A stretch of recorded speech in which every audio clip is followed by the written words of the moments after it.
اعوذ باللہ من الشیطان الرجیم بسم اللہ الرحمن الرحیم یا صاحب الجمال و یا سید البشر من وجهک المنیر لقد نور القمر لا يمکن الثناء کما کان حقہ بعد از خدا بزرگ توئی قصہ مختصر رضی اللہ عنا سیدنا و مولانا محمد صلی اللہ علیہ وآلہ وسلم ما هو اہلہ یا رب لک الحمد کما ینبغی لجلال وجهک وعظیم سلطانک رب اشرح لی صدری ویسر لی امری واحلل عقدۃ من لسانی یفقہوا قولی رب زدنی علما رب زدنی علما رب زدنی علما۔ السلام علیکم ورحمۃ اللہ وبرکاتہ۔ میں حافظہ افرا جاوید اسلام آپ سب لوگوں سے مخاطب ہوں۔ اپنے یوٹیوب چینل انفینٹ اسلام میں آپ سب کو خوش آمدید کہتی ہوں۔ امید کرتی ہوں آپ سب لوگ خیریت سے ہوں گے، زندگی پرسکون، پر اطمینان اور ایمان بالخیر گزر رہی ہوگی۔ سورۃ المائدہ اردو ترجمہ اور تفسیر، اس کی آیت نمبر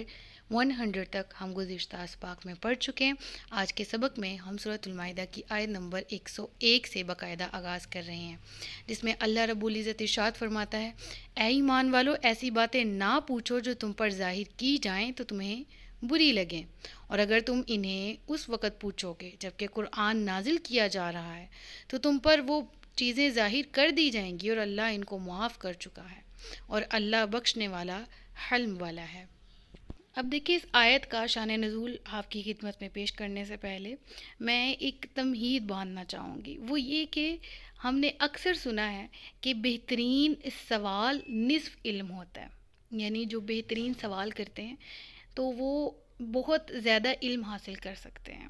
جو کہ سوال ایسا اوتھینٹک، جو ایسا بامعنی سوال پوچھیں،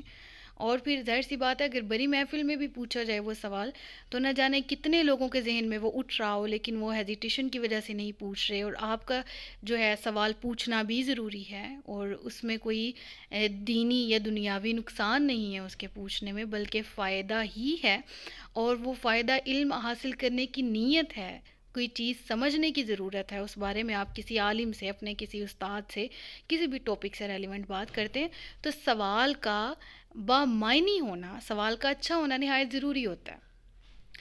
فضول میں سوالات تو بنی اسرائیل نے بھی کیے تھے نا، کہ جب انہیں گائیں کا حکم دیا کہ گائے کو ذبح کر دیا جائے تو جی رنگ کیسا ہو، جوان ہو کہ بوڑھی ہو، کھیتوں میں ہل چلایا ہو یا نہ چلایا ہو، تو اس طرح کے فضول سوال کر کے انہوں نے اپنے لیے خود مشکل کریٹ کی۔ ٹھیک ہے، تو اب ذرا ان ساری باتوں کو مد نظر رکھتے ہوئے اس آیت کو پڑھیے گا۔ اس آیت میں انہی طرح کے فضول سوالات سے بچنے کا حکم دیا گیا ہے۔ اے ایمان والو،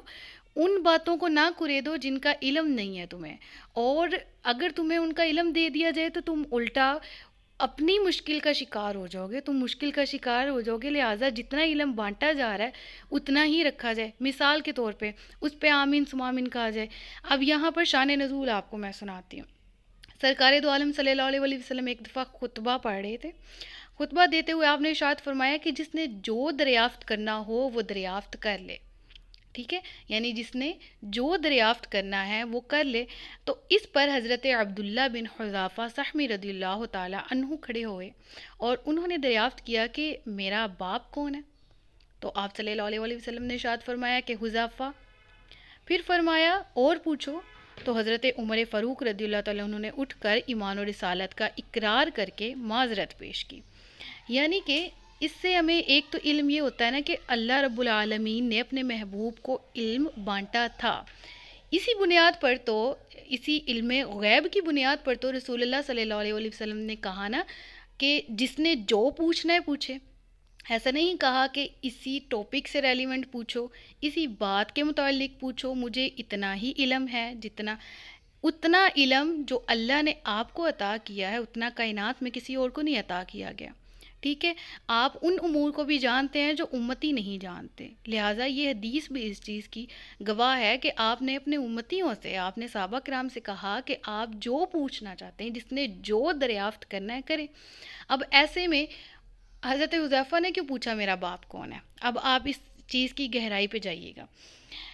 امام ابن شہاب ظاہری رحمۃ اللہ تعالی علیہ کی روایت ہے کہ حضرت عبداللہ بن حذافہ کی والدہ نے ان سے شکایت کی اور کہا کہ تو بہت نالائق بیٹا ہے، تجھے کیا معلوم کہ زمانہ جاہلیت کی عورتوں کا کیا حال تھا؟ یعنی جب دائرہ اسلام سے پہلے، دین اسلام کی زیادہ سے زیادہ پھیلنے سے پہلے زمانہ جاہلیت جو تھا، وہاں کی عورتوں کا حال کیا تھا؟ اگر تیری ماں سے کوئی قصور ہوا ہوتا تو آج وہ کیسی رسوا ہو جاتی؟ یعنی کہ تم نے اپنے باپ کے بارے میں پوچھا تھا تو رسول اللہ نے تو سچ بتانا تھا، اور اللہ نے انہیں علم دیا ہوا ہے. تو اگر وہ سب کے سامنے، اگر خدا نخواستہ میرے سے کوئی قصور ہوا ہوتا تو آج میں کس طرح رسوا ہو جاتی؟ تو اس پر حضرت عبداللہ بن حذافہ رضی اللہ تعالیٰ عنہ نے کہا کہ اگر سرکار دو عالم صلی اللہ علیہ وآلہ وسلم کسی حبشی غلام کو بھی میرا باپ بتا دیتے تو میں یقین کے ساتھ مان لیتا. یعنی اس وقت سرکار دو عالم صلی اللہ علیہ وآلہ وسلم کی بارگاہ میں لوگ جو ہیں وہ بطور مذاق، بطور استہزاء، جو منافقین ہیں وہ جو محفلوں میں بیٹھے ہوتے تھے تو وہ کیا کرتے تھے کہ وہ جان بوجھ کے اس طرح کے سوال کرتے تھے. کچھ تو ٹھیک ہے، جیسے کہ میری اونٹنی گم ہو گئی ہے، وہ کہاں پر ہے، میرا باپ کون ہے، E T C E T C. تو اس کے متعلق یہ آیت نازل ہوئی اور کیا فرمایا گیا. اب دیکھیں ایک بہت ہی زیادہ امپورٹنٹ چیز جو آپ کے سامنے مسلم شریف کی حدیث ہے وہ آپ کے سامنے پیش کروں گی، جس سے آپ کو مزید مفہوم کلیئر ہوگا. کہ مسلم شریف کی حدیث ہے کہ سرکار دو عالم صلی اللہ علیہ وآلہ وسلم نے خطبہ حج میں، ایک خطبہ میں جو ہے وہ حج فرض ہونے کا بیان کیا. ٹھیک ہے، یعنی ایک کوئی خطبہ تھا، اس میں آپ نے حج کے فرض ہونے کا بیان فرمایا. اس پر ایک شخص نے کہا کہ کیا ہر سال ہی حج فرض ہے؟ تو نبی کریم صلی اللہ علیہ وآلہ وسلم نے یہاں پر خاموشی اختیار فرمائی. سائل نے سوال کی تکرار کی، یعنی پوچھنے والے نے دوبارہ بار بار پوچھنا شروع کر دیا کہ یا رسول اللہ کیا ہر سال حج فرض ہے؟ تو آقا علیہ الصلوۃ والسلام نے اس کے جواب میں ارشاد فرمایا کہ جو میں بیان نہ کروں تو اس کے در پہ نہ ہوا کرو. اگر میں ہاں کہہ دیتا تو ہر سال ہی حج کرنا فرض ہو جاتا اور تم نہ کر سکتے. تو دیکھیں نا کہ رب العالمین نے اپنے محبوب کو اختیارات بھی عطا کیے ہیں کہ نبی کریم صلی اللہ علیہ وآلہ وسلم اپنی زبان مبارک سے اگر یہ ارشاد فرما دیتے تو جس طرح کے جو غربا ہیں، جو جو اتنی استطاعت نہیں رکھتے، اور جو غریب لوگ ہیں، جو اہل دولت نہیں ہیں، تو وہ کس طرح حج پر جا سکتے، اور کتنے فرائض اس طرح چھوٹتے. میرے اور آپ کے جیسے، میرے جیسے گناہ گار لوگ جو نہیں جا پا رہے وہاں پر، تو کس طرح سے اگر فرائض چھوٹتے تو کس طرح سے گناہ گار ہوتے. لیکن اللہ نے کیا فرمایا کہ جو صاحب استطاعت ہے وہ زندگی میں حج فرض ہے کم از کم ایک بار ضرور کر لے. ٹھیک ہے، تو وہ سوال کی تکرار اس نے کی تو آقا علیہ الصلوۃ والسلام نے کیا کیا کہ امت کی آسانی کے لیے خاموشی اختیار فرمائی. لہٰذا وہ سوال جن کے جوابات سننے کے بعد دکھ پہنچنے کا اندیشہ، اور وہ سوالات جو دین میں آپ کو جن کے بارے میں نہیں بتایا گیا، اٹ مینس جو حرام ہے، جو حرام بیان کیا گیا وہ بیان کر دیا، جو حلال ہے وہ بھی بیان کر دیا. اب اس کے اندر مزید پھر ٹیڑھا پن تلاش کرنا ہے تو دین تو مکمل ہے، اسلام تو مکمل ضابطہ حیات ہے. اسلام نے تو ہر سوال کا جواب دینا ہی ہے، لیکن پھنسنا اسی بندے نے ہے پھر جو ٹیڑھا پن نکال رہا ہوتا ہے، مشکل اسی کے لیے کھڑی ہوتی ہے. لہٰذا اپنے آپ کے لیے اور اپنے دین کے لیے آسانی کے جو راستے اللہ تبارک و تعالیٰ نے آپ لوگوں کے لیے، میرے لیے مقرر کیے ہیں، ہمیں انہی پہ چلنا چاہیے. تو نبی کریم صلی اللہ تعالیٰ علیہ وآلہ وسلم نے جو واقعات ابھی ہم نے احادیث میں پڑھے ان سے بھی ثابت ہوتا ہے کہ نبی کریم صلی اللہ علیہ وآلہ وسلم نے جس طرح سے ان باتوں کے جوابات دیے اور جس طرح سے جن باتوں پر خاموشی اختیار فرمائی، ان کے پیچھے حکمتیں کس قدر تھی. تو ہمیں چاہیے کہ ہمیں انہیں سمجھنا ہے اور ہم نے دین کے ان احکامات پر عمل کرنا ہے جو ہمارے لیے روشن ہیں، اور وہ جو متشابہات ہیں اور وہ جن کے بارے میں ہمیں حکم نہیں دیا گیا، ہمیں ان کے پیچھے ہی نہیں پڑنا چاہیے. کیونکہ آیت نمبر 102 دیکھیں، قد سألہا قوم من قبلکم، بے شک تم سے پہلے ایک قوم نے ان اشیاء کے بارے میں سوال کیا تھا اور پھر وہ اس کا انکار کرنے والوں میں سے ہو گئے تھے. یعنی مسلمانوں کو حکم دینے کے بعد اب سابقہ امتوں کے واقعات کے بارے میں بھی سمجھایا جا رہا ہے نا کہ پہلی قوموں نے بھی اپنے انبیاء سے اسی طرح بے ضرورت سوالات کیے تھے. جیسے میں نے آپ کے سامنے وہ بنی اسرائیل کی گئے والا واقعہ بھی بیان کیا. پھر کیا ہوا کہ جب انبیاء کرام نے وہ احکامات بیان فرما دیے تو ان احکامات کو بجا نہ لا سکے، ان احکامات کو نہیں مان سکے، تو تم بھی لہٰذا اس طرح کے سوالات کرنے سے بچو، کیونکہ اگر تمہیں ان کے بارے میں جواب دے دیا گیا تو ہو سکتا ہے کہ کسی سوال کا جواب تمہیں برا لگے. کہ نبی کریم صلی اللہ علیہ وآلہ وسلم نے ارشاد فرمایا، آپ فرماتے کہ مسلمانوں میں سے سب سے بڑا مجرم وہ ہے جس نے ایسی چیز کے بارے میں سوال کیا جو حرام نہیں کی گئی تھی لیکن اس کے سوال کرنے کے باعث حرام کر دی گئی. اور ایک اور حدیث کے بارے میں نبی کریم صلی اللہ علیہ وآلہ وسلم کا ارشاد گرامی ہمیں ملتا ہے. ارشاد مصطفیٰ صلی اللہ علیہ وآلہ وسلم ہے کہ اللہ نے کچھ حدیں مقرر کی ہیں تو ان سے آگے نہ بڑھو، کچھ فرائض لازم فرمائے ہیں تو انہیں ضائع مت کرو، کچھ چیزیں حرام کی گئی ہیں تو ان کی حرمت کو نہ توڑو، اور تم پر رحمت فرماتے ہوئے کچھ چیزوں سے بغیر بھولے سکوت فرمایا، یعنی خاموشی فرمائی ہے تو ان کے بارے میں تم بحث نہ کرو. اور ایک اور حدیث ہے جو آپ کی نظروں کے سامنے بھی ہے کہ نبی کریم صلی اللہ علیہ وآلہ وسلم نے ارشاد فرمایا، میں تمہیں جس کام سے روکوں اس سے اجتناب کرو، اور جس کام کا تمہیں حکم دوں اسے اپنی استطاعت کے مطابق کرو، کیونکہ تم سے پہلے لوگ بکثرت سوال کرنے اور اپنے انبیاء سے اختلاف کرنے کی وجہ سے ہی ہلاک ہو گئے تھے. دیکھیں یہاں پر ایک میں آپ کو چھوٹا سا واقعہ آپ کو سناتی ہوں کہ آپ یو کین ریلیٹ، ٹھیک ہے، کہ میں اور آپ اس سے آرام سے ریلیٹ کر سکتے ہیں. کہ ہمارے یہاں ایک بہت ہی ایک مشہور سی بات ہے کہ کلاس میں جب سب اسٹوڈنٹس بیٹھے ہوتے ہیں تو ایک اسٹوڈنٹ سر کو یا میم کو ٹیسٹ کے بارے میں یاد کروا دے تو سب اسے ڈانٹنا شروع ہو جاتے ہیں کہ تمہیں کس نے کہا تھا کہ سر کو یہ بات کہو. تو اب یہ آیت سے میں ایک واقعہ ریلیٹ کر کے بتاتی ہوں کہ ہمارے ایک ٹیچر تھے، ہمارے سالانہ امتحان قریب آنے والے تھے تو وہ ہمیں سلیبس بتا رہے تھے کہ آپ یہ والا ٹاپک کور کر لینا، یہ والا کر لینا، اس کو اچھے سے پڑھ لینا، اس کو پڑھ لینا تو آپ کا پیپر ہو جائے گا انشاءاللہ. وہ کہہ کے جانے لگے نا تو ایک ٹاپک ایسا تھا جس پہ میں نے بہت سرچ کی ہوئی تھی اور وہ مولانا جلال الدین رومی رحمۃ اللہ تعالیٰ علیہ تھے. تو میں نے ان کے بارے میں پوری بکس پڑھ لی، ایک وقت میں 2-3 گھنٹے لگا کے میں نے نا بہت زیادہ ان کے بارے میں اسٹڈی کیا، نوٹس تیار کیے، شیئر کیے باقاعدہ کلاس سے. بہرحال وہ جب سر جانے لگے تو میرے ذہن میں آیا کہ میں نے وہ والا ٹاپک سر نے تو نام ہی نہیں لیا ان کے بارے میں. تو میں کھڑی ہوئی تو میں نے کہا سر کہتے جی، میں نے کہا وہ میں نے بات کرنی تھی کہ آپ نے جلال الدین رومی میں سے نہیں کچھ دینا. تو میں نے تو پوچھا ہی، تو سر کہتے ہاں یاد آیا، ہاں جی اس کو بھی آپ نے کور کرنا ہے، اس میں سے بھی سوال ہوں گے. سر کہہ کے چلے گئے اور ساری کلاس مجھے کہنے لگ گئی، ڈانٹنا شروع ہو گئی کہ تم سے کس نے کہا تھا یہ والا سوال کرو کہ اس میں سے بھی دینا ہے کہ نہیں دینا، جب سر نے خود سے ایکسپلین کر دیا تھا کہ یہاں سے سوال ہونے ہیں تو تم نے ایکسٹرا بات کیوں کی جس کی وجہ سے ہم لوگ بھی مصیبت میں پڑ گئے، ہمیں بھی وہ ٹاپک پڑھنا ہے، ہمارا وہ ٹاپک پریپیئر نہیں ہے وغیرہ وغیرہ. تو اس طرح ہم سب کے ساتھ ہوتا ہے، آپ کے ساتھ بھی ایسا ہوا ہوگا. لہٰذا اگر یہ میں نے مثال بس پیش کی ہے کہ ہم بعض اوقات اپنی ایفیشنسی دکھاتے ہوئے یا اپنی اس طرح نہیں بھی ہوتا کہ ہم اپنا نقصان نہیں سمجھ رہے ہوتے، لیکن ہماری وجہ سے دوسروں کا، جس طرح میرا اس میں نقصان کچھ نہیں ہوا، میری تو تیاری تھی، لیکن میرے ساتھ جو باقی کلاس میٹس تھے سب کا ایک طرح کا ایک نقصان یہ ہوا کہ ان کی تیاری اچھی نہیں تھی، ٹائم کم تھا تو ان کے سر پہ ایک دم وہ برڈن پڑ گیا. لہٰذا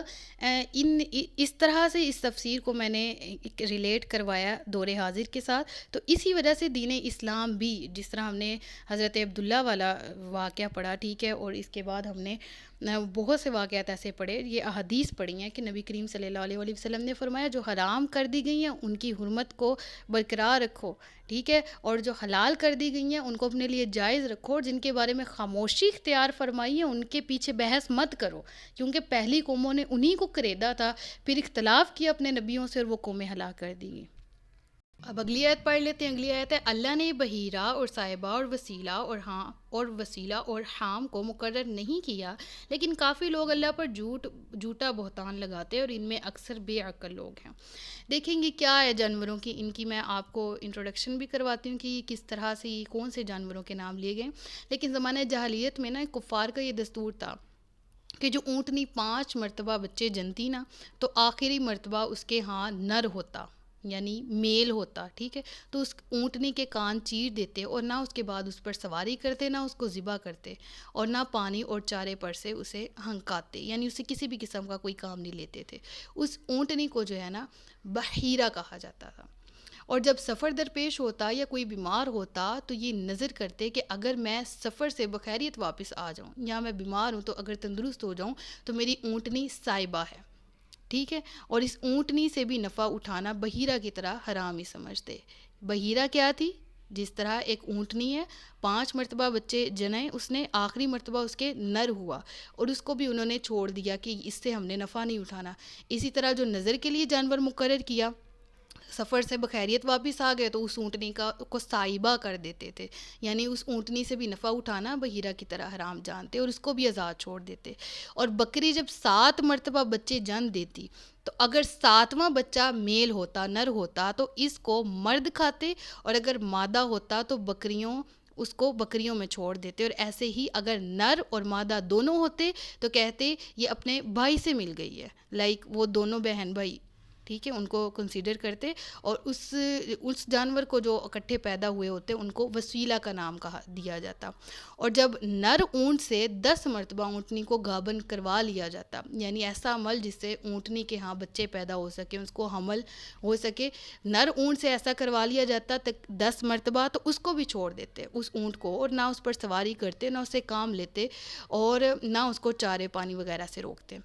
اس کو الحامی کہا جاتا ہے، جس کا ذکر اس آیت میں ولا حام اور نہ ہی حام اس کے بارے میں کیا گیا، ٹھیک ہے۔ تو ان سارے جانوروں کا تعارف اگر آپ کے سامنے ہے، تو اب یہاں پر ایک چیز کو سمجھ لیجئے کہ یہ رسمیں جو ہیں ان کے ہاں جو ہیں زمانہ جاہلیت سے عہد اسلام تک، دور اسلام تک چلتی آ رہی تھی، ٹھیک ہے۔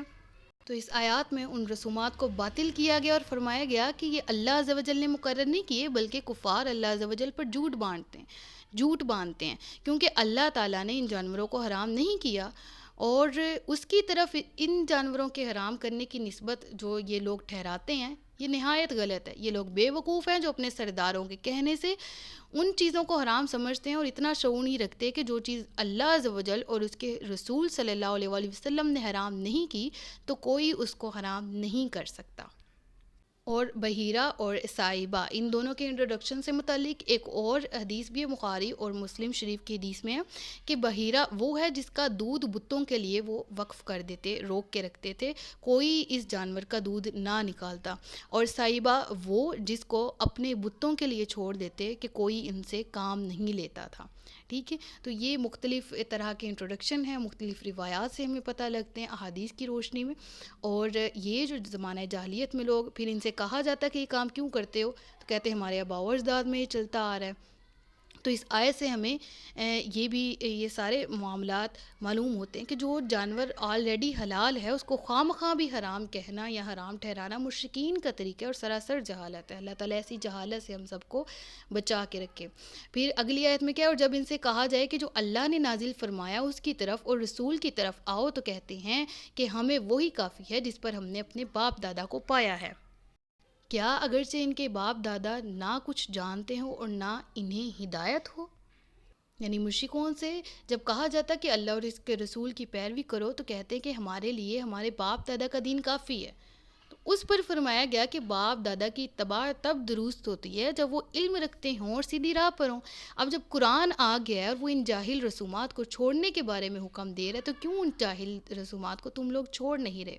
لہٰذا ان آیات سے ہمیں کیا پتہ لگتا ہے کہ شریعت کے مقابلے میں جاہل باپ داداؤں کی رسمیں اختیار کرنا کفار کا طریقہ ہے، اور اس سے ان لوگوں کو نصیحت حاصل کرنی چاہیے جو خوشی کی تقریبات میں ہوں یا غمی کے موقع پر ناجائز اور حرام رسمیں کرتے رہتے ہیں، اور ان رسموں میں شامل نہ ہونے والے کو برا بھلا کہتے ہیں، اور ان رسموں سے منع کرنے والے سے کہتے ہیں، اگر کوئی شخص انہیں منع کر دے تو آگے سے انہیں کہتے ہیں یہ ہمارے خاندان میں رسمیں عرصہ دراز سے کافی دیر سے چلتی آ رہی ہیں، ہم ان رسموں کو نہیں چھوڑ سکتے، وغیرہ وغیرہ۔ اللہ تعالیٰ ایسے مسلمانوں کو ہدایت عطا فرمائے، آمین، اور ہمیں بھی ایسے دین اسلام، قرآن، احادیث، سنت انہی کی اتباع کی توفیق دے، اور ایسی جاہلانہ رسموں کا اگر ہم شکار ہیں تو ہم سب کو، تمام مسلمانوں کو ہدایت عطا فرمائے۔ اگلی آیت ہے آیت نمبر 105، جس میں اللہ رب العزت ارشاد فرماتا ہے، اے ایمان والو تم اپنی جانوں کی فکر کرو، جب تم ہدایت پر ہو تو گمراہ ہونے والا تمہارا کچھ نہ بگاڑے گا۔ اللہ ہی کی طرف تم سب کا لوٹنا ہے، پھر وہ تمہیں بتا دے گا جو تم کرتے تھے۔ یعنی جو مسلمان ہیں، کفار کی جو اسلام سے محرومی تھی اس پر افسوس کرتے تھے، اور انہیں دکھ ہوتا تھا کہ کفار جو ہیں وہ اپنی دشمنی میں مبتلا ہو کر ذاتی اناد کی وجہ سے، خاندانی اناد اور تکبر کی وجہ سے دولت اسلام سے محروم کیوں ہیں، اور انہیں مسلمانوں کی اس چیز کا دکھ تھا۔ تو اللہ تعالیٰ نے اس آیت میں ان کی تسلی فرمائی اور کہا ہے کہ اس میں تمہارا کوئی نقصان نہیں ہے،